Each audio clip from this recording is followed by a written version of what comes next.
বন্ধুরা, কেমন আছেন সবাই? আশা করি সবাই ভীষণ ভালো আছেন। বন্ধুরা, শুক্রবার মানেই হচ্ছে একটু ভিন্ন আয়োজন। ছুটির দিনে বাচ্চাদের জন্য কিছু চপ বানানোর জন্য আমি এখানে এই জিনিসগুলো নিয়েছি।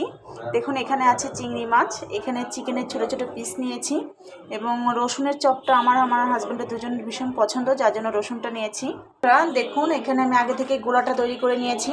এখানে বেসন, চালের গুঁড়ি এবং আদা রসুনের বাটা এবং এখানে আছে একটু জিরার গুঁড়ি, লবণ পরিমাণ মতন, সব কিছু দিয়ে আমি বাটারটা তৈরি করে নিয়েছি। বন্ধুরা, এখানে দেখুন তেলটা গরম হয়ে গেছে এবং একে একে আমি এখন সব চপগুলো তৈরি করে নিব। তো বন্ধুরা দেখুন, আমি সর্বপ্রথমেই রসুনের চপটা দিয়ে দিয়েছি। এভাবে একে একে এই চিকেনের চপ এবং চিংড়ি মাছের চপ সবগুলোই করে নিব।